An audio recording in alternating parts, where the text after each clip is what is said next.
नमस्कार साथियों, LM geography के ऑनलाइन प्लेटफॉर्म पे आप सभी का स्वागत और अभिनंदन। हम लोग बात कर रहे हैं आरपीसी सेकेंड ग्रेड जीके के अंतर्गत विश्व के भूगोल की। और विश्व के भूगोल में हम अध्ययन कर रहे हैं महाद्वीप और महासागरों की विशेषताओं के बारे में। और इसी श्रृंखला में हम महासागरों की विशेषता के अंतर्गत महासागरीय धाराओं के संदर्भ में भी प्रश्न पूछे जाते हैं। तो आज हम महासागरीय धाराओं को लेकर जो भी प्रश्न पूछे जाने की संभावना है उन पर बात करते हैं। शुरुआत करते हैं आज के प्रश्नों की। और पहला प्रश्न आप लोगों के लिए, निम्नलिखित में से कौन सा महासागरीय कारक महासागरीय जलधारा की उत्पत्ति के लिए उत्तरदायी नहीं है? ए वायुदाब, बी तापमान, सी लवणता, डी घनत्व।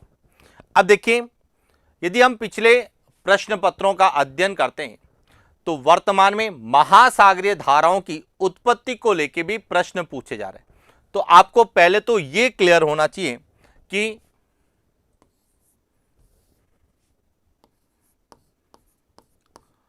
महासागरीय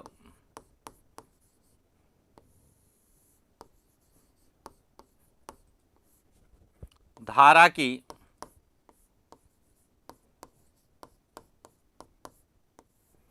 उत्पत्ति के जो कारक हैं इन्हें हम तीन अलग अलग श्रेणियों में बांटते हैं।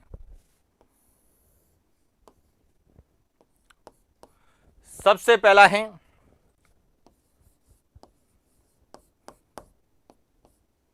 पृथ्वी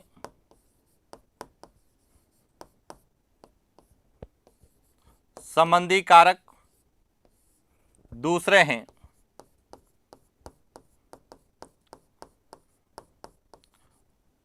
महासागरीय कारक और तीसरे हैं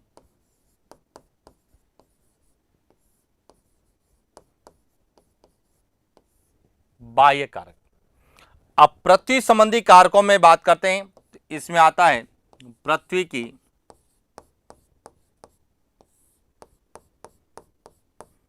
घूर्णन गति, और पृथ्वी की घूर्णन गति के कारण जो कोरियोलिस बल की उत्पत्ति होती है यह भी पृथ्वी संबंधी कारकों में आता है। हालांकि कोरियोलिस बल महासागरीय धाराओं की दिशा में परिवर्तन के लिए या दिशा में विस्थापन के लिए उत्तरदायी है, लेकिन जब हम पृथ्वी संबंधी कारकों में बात करते हैं तो घूर्णन गति के कारण कोरियोलिस बल भी जो है उत्पत्ति के लिए उत्तरदायी माना जाता है। महासागरीय कारक में तापमान,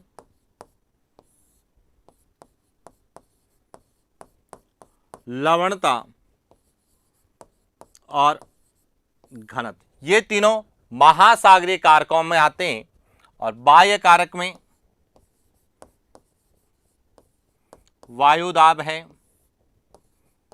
पवन है, वर्षा है,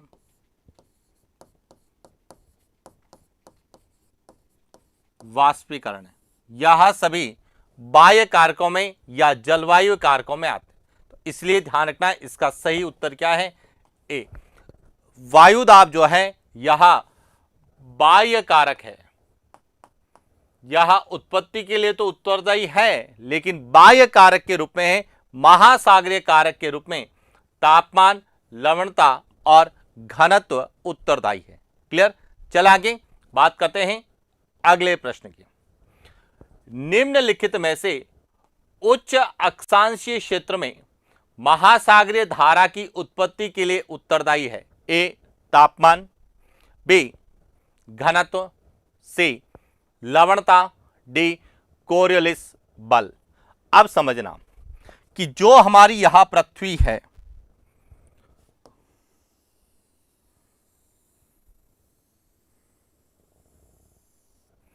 और यहां भूमध्य रेखा, जिन्हें हम क्या बोलते हैं? निम्न अक्षांश और यह ध्रुवीय क्षेत्र जिन्हें हम कहते हैं उच्च अक्षांश।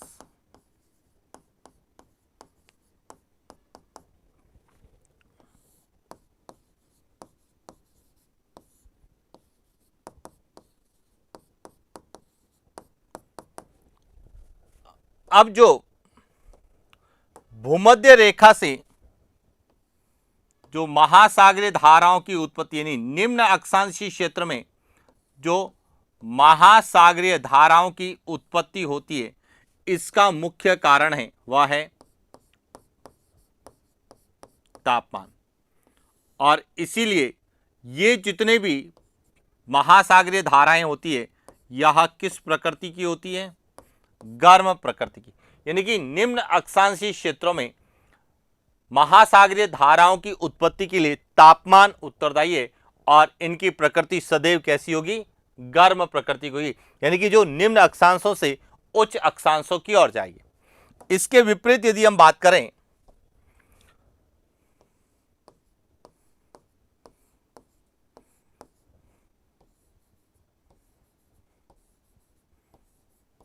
उच्च अक्षांशीय क्षेत्र में, तो यहां पर जो है उत्पत्ति का मुख्य कारण क्या होता है? घनत्व। और इनकी प्रकृति सदैव कैसी होती है? शीत या ठंडी प्रकृति की जलधाराएं होती।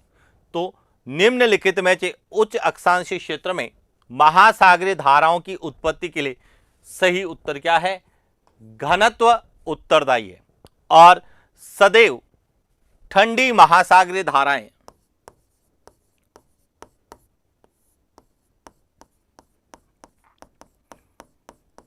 जो ठंडी महासागरीय धाराएं हैं यह घनत्व के कारण उत्पन्न होती।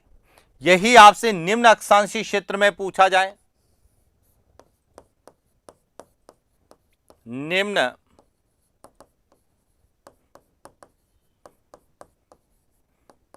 अक्षांशीय क्षेत्र में महासागरों की धाराओं की उत्पत्ति के लिए कौन उत्तरदायी है? तापमान। और इनकी प्रकृति सदैव कैसी होती है?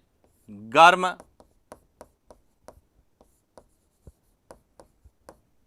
जलधारा के रूप में। तो यह भी पता होना। अब एक और ध्यान रखना कि जो शीत या ठंडी महासागरीय धाराएं यह सदैव उच्च अक्षांश से कहां आएगी? निम्न अक्षांश की ओर। जबकि गर्म महासागरीय धाराएं निम्न अक्षांशों से सदैव उच्च अक्षांशों की ओर जाएगी। तो ये दिशा भी पूछी जा सकती है कि गर्म या ठंडी महासागरीय धाराओं की दिशा क्या होती है। तो ये ध्यान रखना, उत्पत्ति भी पता होना चाहिए, दिशा भी क्लियर होना। गर्म महासागरीय धाराओं की उत्पत्ति के लिए तापमान उत्तरदायी है और इनकी दिशा निम्न अक्षांशों से उच्च अक्षांशों में होती है। दोनों गोलार्धों में होती है, निम्न से उच्च। जबकि जो ठंडी महासागरीय धाराएं इनकी उत्पत्ति के लिए उत्तरदायी क्या है? घनत्व। और ठंडी महासागरीय धाराएं सदैव उच्च अक्षांशों से निम्न अक्षांशों की ओर प्रवाहित होती है। क्लियर? चले आगे बात करते हैं अगले प्रश्न की। निम्नलिखित में से किस महासागर की जलधारा मानसूनी पवन से प्रभावित होती है? ए उत्तरी हिंद महासागर, बी दक्षिणी हिंद महासागर, सी दक्षिणी प्रशांत महासागर, डी उत्तरी अटलांटिक महासागर। अब ध्यान रखना कि जो हिंद महासागर है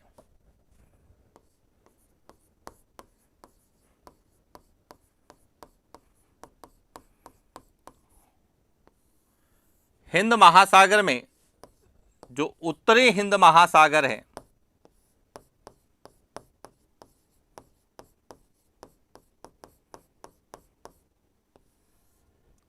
इसकी जो महासागरीय जलधारा यह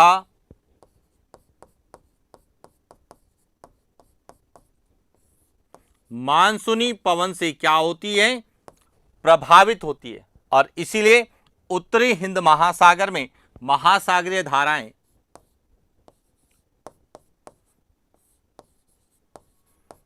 उत्तर पूर्वी मानसून और दक्षिण पश्चिम मानसून के रूप में प्रवाहित होती है। इसका सही उत्तर क्या है? ए है। अब ध्यान रखना, जो दक्षिणी प्रशांत महासागर है इसमें एल नीनो गर्म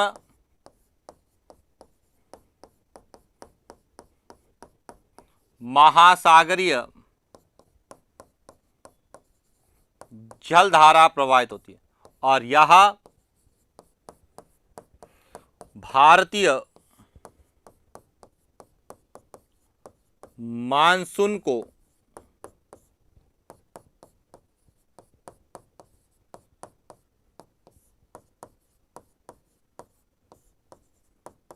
प्रभावित करती है। यह ध्यान रखना। अब देखिए, दो कॉन्सेप्ट है कि किस महासागर की जलधारा मानसूनी पवन से प्रभावित होती है। यदि से आता है तो आएगा हिंद महासागर, या फिर पूछा जाता है किस महासागर की जलधारा मानसूनी पवन को प्रभावित करती है, तो मानसूनी पवन को आएगा तो वह है दक्षिणी प्रशांत महासागर। दक्षिणी प्रशांत महासागर की जो एल नीनो धारा है यह मानसूनी पवन यानी कि भारतीय पवन जो है मानसून की पवन को प्रभावित करती है। तो ये शब्दों का अंतर है। से आएगा तो उत्तरी हिंद महासागर और को आएगा तो दक्षिणी प्रशांत महासागर। चल आगे बात करते हैं अगले प्रश्न की। निम्नलिखित में से असत्य कथन की पहचान कीजिए। ए, महासागरीय जल का क्षैतिज प्रवाह जलधारा कहलाता है। बी, कोरियोलिस बल के कारण उत्तरी गोलार्ध में महासागरीय जलधारा अपनी दाईं ओर विस्थापित होती है। सी, मौसमी परिवर्तन महासागरीय जलधारा की उत्पत्ति में सहायक है। डी, शीत महासागरीय जलधारा की उत्पत्ति का मुख्य कारण जल का घनत्व। अब इसमें से कौन सा कथन असत्य? सबसे पहले ध्यान रखना कि महासागरीय धारा जो है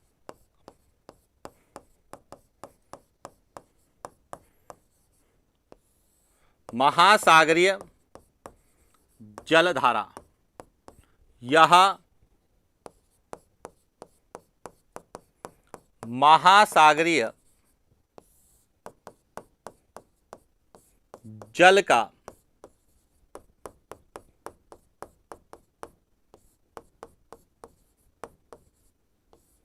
क्षैतिज प्रवाह होता है। ये ध्यान रखना, महासागरीय जलधारा महासागरीय जल का क्या है? क्षैतिज प्रवाह।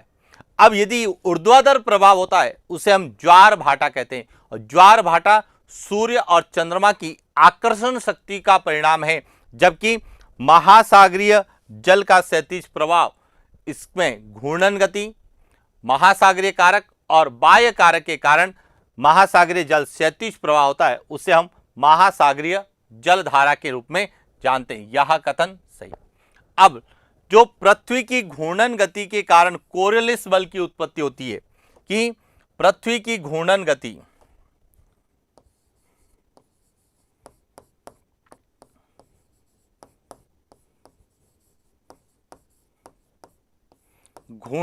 के कारण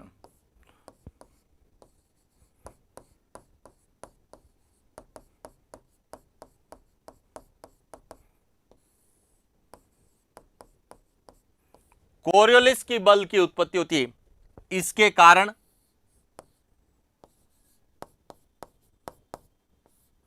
उत्तरी गोलार्ध में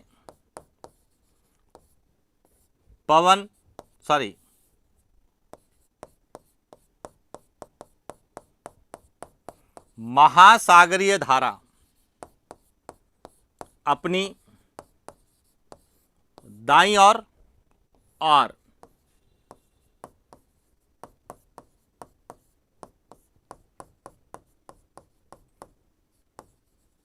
दक्षिणी गोलार्ध में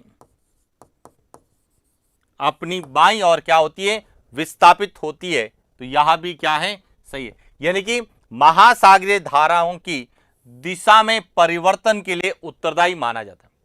इसके बाद है मौसमी परिवर्तन, महासागरीय जल धाराओं की उत्पत्ति में सहायक है, यह गलत है। मौसमी परिवर्तन महासागरीय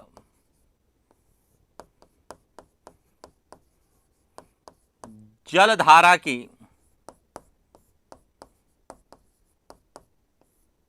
दिशा में परिवर्तन के लिए उत्तरदायी है। कि महासागरीय धाराओं की दिशा में जो परिवर्तन होता है वह मौसमी परिवर्तन के कारण संभव है। तो इसीलिए यह उत्पत्ति में सहायक नहीं है। और शीत महासागरीय जलधारा की उत्पत्ति का मुख्य कारण जल घनत्व है, यह सही है। क्योंकि शीत महासागरीय जलधारा यह उच्च अक्षांशों में प्रवाह उत्पत्ति होती है, उच्च अक्षांशीय क्षेत्र में उत्पन्न होती है। और इसका प्रमुख कारण क्या माना जाता है, जल का घनत्व माना जाता है। तो इसलिए इसका सही उत्तर क्या होगा, सी। मौसमी परिवर्तन का संबंध महासागरीय धाराओं की उत्पत्ति से नहीं है। चलिए आगे बात करते हैं अगले प्रश्न की। निम्नलिखित में से कौन सी एक विशाल जल धारा का उदाहरण है? ए ब्राजील धारा, बी गल्फ स्ट्रीम, सी अल्गोहास धारा, डी लेब्राडोर धारा। अब देखिए, गति के आधार पर महासागरीय जो जल का प्रभाव है, गति के आधार पर जो है तीन प्रकार की जल की गति होती, एक प्रवाह के रूप में, एक जल धारा के रूप में, और एक विशाल धारा के रूप में। अब जब प्रवाह पवन की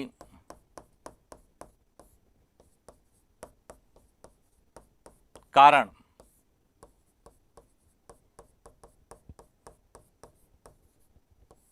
महासागरीय जल का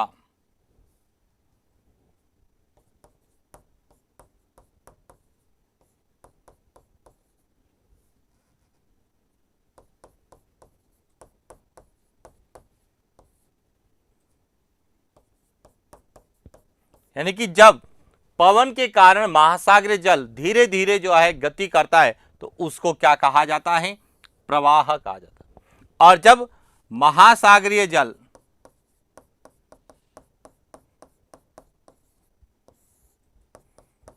एक निश्चित दिशा में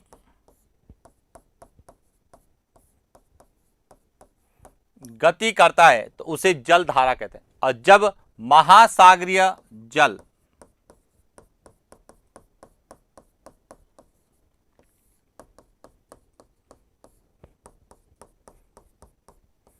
तीव्र और विस्तृत क्षेत्र में गति करता है तो उसे विशाल धारा कहते हैं। और विशाल धारा का जो उदाहरण है वह है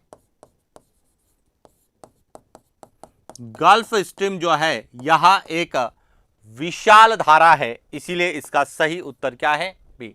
और गल्फ स्ट्रीम जो है यह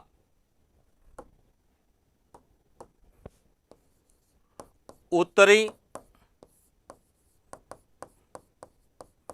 अटलांटिक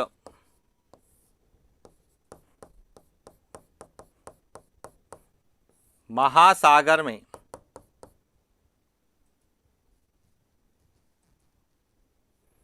उत्तरी अटलांटिक महासागर की गर्म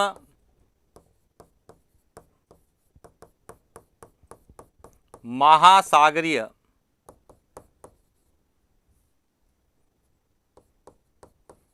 जलधारा है जिसे यूरोप का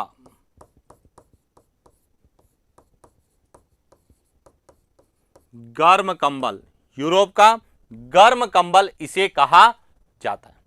अब ब्राजील की धारा जो है यह दक्षिणी अटलांटिक महासागर की गर्म महासागरीय धारा है। अलुगहास यह दक्षिणी हिंद महासागर की गर्म महासागरीय धारा है। और लेब्राडोर जो है यह उत्तरी अटलांटिक महासागर की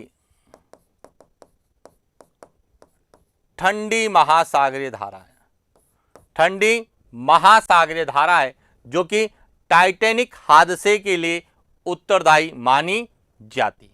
चल आगे बात करते हैं अगले प्रश्न की।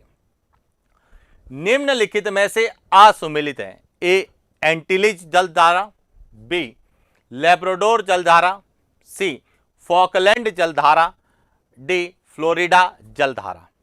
अब देखिए यहां जो चार जलधारा है इसमें से कौन सी असुमेलित है, तो सबसे पहले एक एक पॉइंट को समझना। एंटीलिज जलधारा उत्तरी अटलांटिक महासागर में प्रवाहित होने वाली गर्म महासागरीय धाराएं। लेब्राडोर यह उत्तरी अटलांटिक महासागर में प्रवाहित होने वाली ठंडी महासागरीय धारा है। फॉकलैंड यह दक्षिणी अटलांटिक महासागर में प्रवाहित होने वाली ठंडी महासागरीय धारा है। और फ्लोरिडा यह उत्तरी अटलांटिक महासागर में प्रवाहित होने वाली गर्म महासागरीय धारा है। अब देखिए इसमें दो गर्म है दो ठंडी है, इसका मतलब प्रकृति के आधार पे तो इसका उत्तर होगा नहीं। लेकिन अब कहां पे प्रवाहित हो रही है, तो चार में से तीन उत्तरी अटलांटिक महासागर में जबकि एक दक्षिणी अटलांटिक महासागर की है, इसीलिए इसका सही उत्तर क्या होगा, सी इसका सही उत्तर होगा। क्योंकि कई विद्यार्थी केवल गर्म और ठंडी के आधार पे करते हैं, लेकिन इसमें दो गर्म है और दो ठंडी है, तो हमें महासागरीय क्षेत्र को देखना पड़ेगा कि इसमें से तीन कौन सी एक महासागरीय क्षेत्र की है और एक किस अन्य महासागरीय क्षेत्र की। हालांकि यह सभी अटलांटिक महासागर में ही बहती है, लेकिन तीन उत्तरी गोलार्ध की है जबकि एक दक्षिणी गोलार्ध की है। चले आगे बात करते हैं अगले प्रश्न की। निम्नलिखित में से किस जलधारा को ब्लैक स्ट्रीम कहा जाता है। ए क्यूराइल, बी क्यूरेशिया, सी सुशिमा, डी अलास्का। अब देखिए ब्लैक स्ट्रीम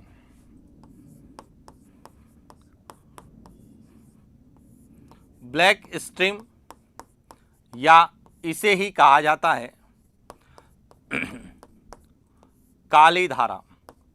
अब ब्लैक स्ट्रीम कहां कहा जाता है, तो यह ध्यान रखना जापान में कहा जाता है। और किसे कहा जाता है, यह कहा जाता है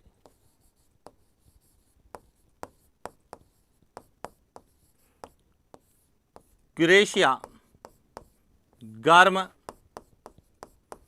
जलधारा, जो कहां प्रवाहित होती है,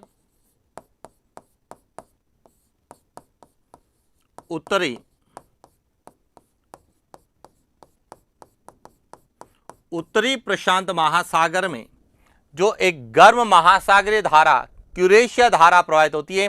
यह जब जापान जाती है तो जापान के जो द्वीप है वहां पर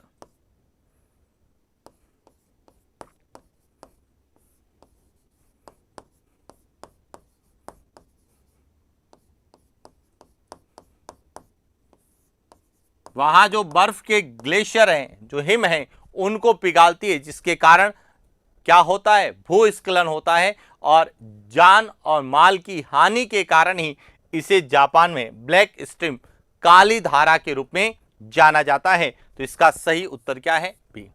अब देखिए क्यूराइल जो है यह भी उत्तरी प्रशांत महासागर, उत्तरी प्रशांत महासागर में प्रवाहित होने वाली ठंडी महासागरीय धारा है। सुषमा, यह भी उत्तरी प्रशांत महासागर में प्रवाहित होने वाली गर्म महासागरीय धारा है। और अलास्का भी उत्तरी प्रशांत महासागर में प्रवाहित होने वाली एक गर्म महासागरीय धारा। तो हमें प्रकृति भी पता होनी चाहिए और उसकी विशेषता भी पता होनी चाहिए और वह कहाँ पे प्रवाहित होती है यह भी हमें क्लियर होना चाहिए। चल आगे बात करते हैं अगले प्रश्न की। अगला प्रश्न है, निम्नलिखित में से असुमेलित युग्म की पहचान कीजिए। ए, कैलिफोर्निया धारा, सोनोरन मरुस्थल, हम्बोल्ट धारा, आटाकामा मरुस्थल, बेंगुला जलधारा, कालाहारी मरुस्थल, मोजाम्बिक जलधारा, सहारा मरुस्थल। अब आप सोच रहे होंगे कि क्या महासागरीय जलधाराएं मरुस्थल में प्रवाहित होती है? नहीं, लेकिन महासागरीय जलधाराएं मरुस्थलीय दशाओं के लिए उत्तरदायी है। यदि हम बात करें सोनोरन और मोजाम्बिक का मरुस्थल, जो कि कहां पर है? यूएसए में। सोनोरन और मोजाम्बिक का मरुस्थल यूएसए में जो है, इसके लिए उत्तरदायी मानी जाती है कौन सी? उत्तरी प्रशांत महासागर में प्रवाहित होने वाली ठंडी महासागरीय जलधारा, जिसे हम क्या कहते हैं? कैलिफोर्निया जलधारा कहते हैं। अब ध्यान रखना, किसी भी क्षेत्र में मरुस्थलीय दशाओं का विकास हुआ है और वहां पर यदि कोई भी ठंडी महासागरीय पवन चलती है तो वह मरुस्थलीय दशाओं के लिए उत्तरदायी है। तो सबसे पहले तो आपको यह पता होना चाहिए कि प्रकृति कैसी होनी चाहिए? ठंडी। तो अब कैलिफोर्निया जलधारा यह उत्तरी प्रशांत महासागर में बहने वाली ठंडी महासागरीय धारा है, जो सोनोरन और मोजाम्बिक मरुस्थल के लिए उत्तरदायी। इसके बाद दूसरी जो है हम्बोल्ट जलधारा, आटाकामा, यह जो है यह भी, अब आटाकामा मरुस्थल कहां पर है? तो यह चिली में। और जो दक्षिणी प्रशांत महासागर में ठंडी महासागरीय धारा बहती है, जिसे हम पेरू जलधारा के रूप में जानते हैं। और इसके बारे में सबसे पहले अलेक्जेंडर वॉन हम्बोल्ट, उन्होंने इनके बारे में बताया था। और अलेक्जेंडर वॉन हम्बोल्ट के नाम पर ही पेरू की जलधारा का नामकरण किया गया है, हम्बोल्ट जलधारा किया गया। तो यह भी जो है हम्बोल्ट जलधारा, यह दक्षिणी प्रशांत महासागर में बहने वाली ठंडी महासागरीय धारा है, जो आटाकामा मरुस्थल के लिए उत्तरदायी है। इसके बाद बेंगुला धारा, यह कालाहारी मरुस्थल कहां पर है? अफ्रीका में। और दक्षिणी अटलांटिक महासागर में जो ठंडी महासागरीय धारा प्रवाहित होती है उसे बेंगुला धारा कहते हैं, और यह भी कालाहारी मरुस्थल के लिए उत्तरदायी। लेकिन बात करें मोजाम्बिक जलधारा, यह दक्षिणी हिंद महासागर में प्रवाहित होने वाली गर्म महासागरीय जलधारा है, जो कि सहारा के मरुस्थल के लिए उत्तरदायी नहीं है। इसका सही उत्तर है डी। और इसीलिए ध्यान रखना, यह राजस्थान के संदर्भ में थार के मरुस्थल के संदर्भ में पूछा जाए कि विश्व में जो निम्न अक्षांशीय क्षेत्र में जितने भी मरुस्थल है, उन सभी के लिए उत्तरदायी मुख्य कारण है ठंडी महासागरीय धाराएं। लेकिन थार का मरुस्थल भी निम्न अक्षांशीय क्षेत्र में है, परंतु यहां पर मरुस्थलीय दशाओं के लिए उत्तरदायी कारण में सबसे पहला जो कारण है वह है वन उन्मूलन, यानी कि वनों की कटाई के कारण यहां मरुस्थलीय दशाओं का विकास हुआ है। क्लियर? चले आगे बात करते हैं अगले प्रश्न की। निम्नलिखित में से कौन सी जलधारा उत्तरी प्रशांत महासागर में प्रवाहित नहीं होती है? ए, क्यूरेशिया धारा, बी, कैलिफोर्निया धारा, सी, क्यूराइल धारा, डी, अल नीनो धारा। अब देखिए, यदि हम बात करें प्रशांत महासागर की,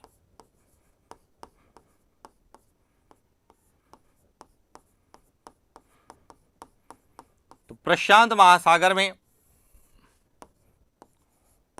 उत्तरी प्रशांत महासागर और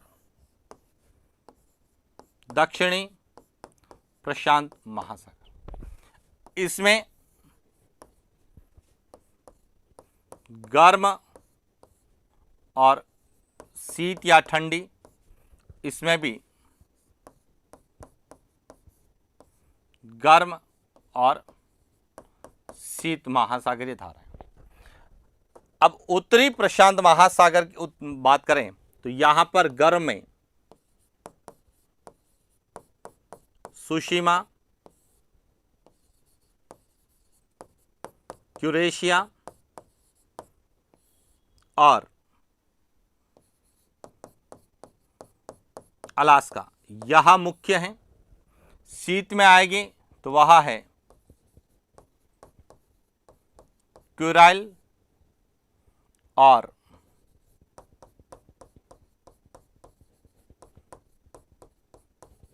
कैलिफोर्निया। दक्षिण में गर्म में बात करें अल नीनो और पूर्वी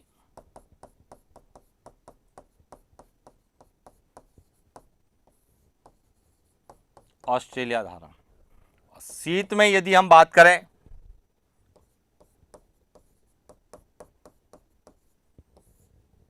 हमबोल्ट की धारा, तो इस तरह से यह जो है उत्तरी प्रशांत महासागर।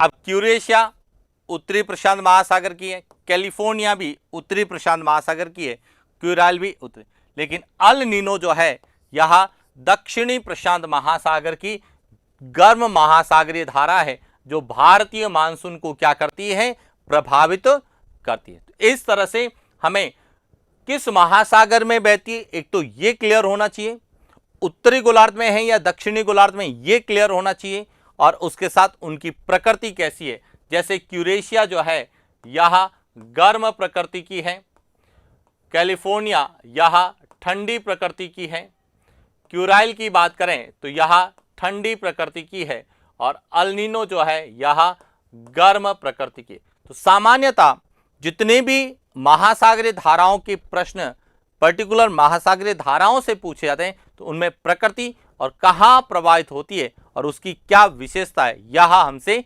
पूछा जाता है। बात करते हैं अगले प्रश्न की। निम्नलिखित में से गर्म प्रकृति की जल धारा नहीं है। ए मेडागास्कर, बी ओखास्ता, सी इर्मिंगन, डी ब्राजील। अब देखिए सबसे पहले तो बात करते हैं कि कौन सी महासागरीय धारा कहां बहती। मेडागास्कर यह दक्षिणी हिंद महासागर में बहती है और यह कैसी है, गर्म प्रकृति की है। ओखास्ता यह उत्तरी प्रशांत महासागर में बहती है और यह ठंडी महासागरीय धारा है जिसे क्यूराइल जलधारा के नाम से भी हम लोग जानते हैं। इर्मिंगन यह उत्तरी अटलांटिक महासागर की धारा है जो कि किस प्रकृति की है, गर्म। और ब्राजील यह दक्षिणी अटलांटिक महासागर की जलधारा है जो कि किस प्रकृति की है, गर्म प्रकृति की है। तो इसलिए इसका सही उत्तर क्या होगा, वह बी इसका सही उत्तर। तो इस तरह से महासागरीय धाराएं यदि हमारे सिलेबस में, तो इस प्रकार से हमें प्रकृति के आधार पे किस महासागर में प्रवाहित होती है यह पूछा जा सकता है या उनकी क्या विशेषता। और इसीलिए आप जब रिवीजन करें तो एक एक महासागर के संदर्भ में एक फ्लो चार्ट बनाएं। पहले तो महासागर का नाम, उसके बाद उत्तरी भाग है या दक्षिणी भाग है और उसमें गर्म और ठंडी कौन सी है, किस प्रकार से, जैसे यहां बनाया गया है। इस तरह से यदि एक एक महासागर का आप फ्लो चार्ट बनाते हैं तो कोई भी प्रश्न आपका गलत नहीं होगा। 3 ही महासागर है जिसमें महासागरीय धाराएं प्रवाहित होती है, प्रशांत महासागर में, अटलांटिक महासागर में और हिंद महासागर में। और सबसे ज्यादा जो हमें एग्जाम में पूछी जाती है वह अटलांटिक और प्रशांत महासागरीय जलधाराओं के बारे में ज्यादा पूछा जाता है, हिंद महासागरीय जलधाराओं के बारे में कम, क्योंकि उत्तरी हिंद महासागरीय जलधाराएं भारतीय मानसून के कारण जो है प्रवाहित नहीं होती है, और दक्षिणी हिंद महासागर में जो चलती है उसमें विशेष रूप से मोजाम्बिक, मेडागास्कर और अगुलहास ये गर्म प्रकृति की हैं, और पश्चिमी ऑस्ट्रेलिया धारा जिसे दक्षिणी पछुआ प्रवाह का ही रूप माना जाता है तो ठंडी प्रकृति की है, जो ग्रेट विक्टोरिया डेजर्ट के लिए उत्तरदायी मानी जाती है। क्लियर हो गया? तो ये था आज का हमारा सेशन, जिसमें हम लोगों ने महासागरों की विशेषता के अंतर्गत महासागरीय धाराओं के बारे में अध्ययन किया, जहां से हमें प्रश्न पूछे जाने की संभावना है। इसके अलावा महाद्वीपों के संदर्भ में प्रश्न कुछ महासागरों से पूछे जाते हैं, जैसे ग्रेट बैरियर रीफ, उसको हम महाद्वीपों के संदर्भ में भी पढ़ते हैं, महासागरों के संदर्भ में भी पढ़ते हैं। इसी प्रकार बरमूडा ट्रायंगल है, सारागोसा सागर है, जो महाद्वीपों के संदर्भ में भी पूछा जाता है, महासागरों के संदर्भ में भी पूछा जाता है। इसी प्रकार ग्रीनलैंड है, विवादित द्वीप फॉकलैंड है। तो ये कुछ ऐसे क्षेत्र हैं जो महाद्वीप और महासागर दोनों में पूछे जाते हैं, तो ऐसे प्रश्न पूछने की संभावनाएं ज्यादा है, क्योंकि हमारे सिलेबस में महासागर और महाद्वीपों की विशेषताएं दोनों साथ में। तो आगे हम महासागरों को लेके जितना भी हमसे पूछा जाएगा उसके बारे में विस्तार से अध्ययन करेंगे कि महाद्वीपों की क्या विशेषताएं हैं और महासागरों के साथ जोड़ के कैसे पूछा जा सकता है। तो आज के लिए इतना ही, मिलते हैं नेक्स्ट क्लास, जिसमें हम महाद्वीपों के बारे में बात करेंगे, और साथ ही जो है महाद्वीपों को लेके जो एक या दो प्रश्न आपसे एग्जाम में पूछे जाने की संभावना है उस पर विस्तार से चर्चा करेंगे। क्लियर? तो ये था आज का हमारा सेशन, मिलते हैं नेक्स्ट क्लास। Thank you.